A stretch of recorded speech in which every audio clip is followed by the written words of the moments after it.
As the potential for wind and solar energy grows, and the cost of the technology falls, experts anticipate a growing number of traditional oil and gas companies to invest in the renewables sector.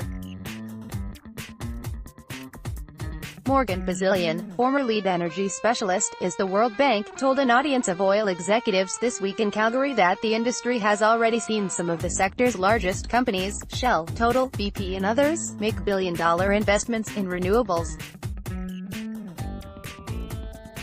Oilsands research could be game-changer for renewable energy. Bazilian expects more companies with a focus on natural gas to follow suit. Every company in the gas space is looking at it, he later told reporters at the ARC Energy Investment Forum on Wednesday. They're not naive about this.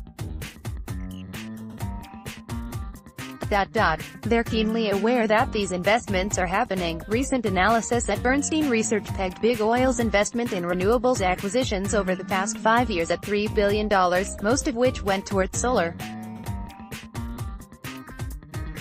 Royal Dutch Shell reportedly spent over $400 million.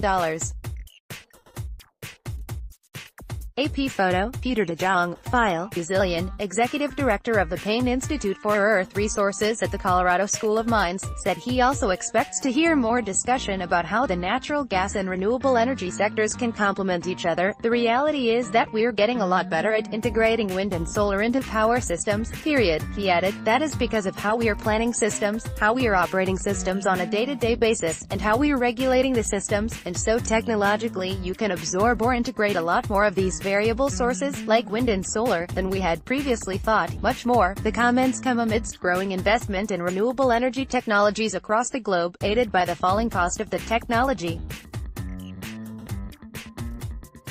A recent analysis by Bernstein Research pegged Big Oil's investment in renewables acquisitions over the past 5 years at $3 billion US, most of which went towards solar.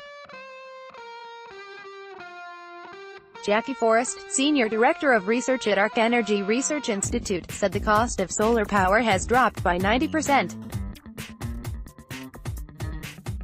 Wind has dropped by half, but I think we are going to see more growth in renewables because it is competitive and it doesn't need those government subsidies to justify these projects moving forward, said Jackie Forrest, ARC Energy Research Institute. ARC Financial, the fact that generation costs have come down so that the power price required to justify an investment in solar or wind is cheaper than a natural gas cogeneration plant, that's a big change in the paradigm out there, Forrest said in an interview. However, Forrest believes natural gas will continue to be important for some time. There's a role for natural gas because wind and solar are not available 24/7 and natural gas is a great partner in terms of offsetting those renewable sources when they're not there, she said. Q, who has been involved in renewable energy projects across the country, said he has already seen a lot of new capital coming into the sector, including investments from pension funds and life insurance companies. And he expects more interest from oil and gas companies, too. Bottom line is, I expect more people to do it, Arnold said. Would I bet on which players will do it or won't do it? It's too hard to tell.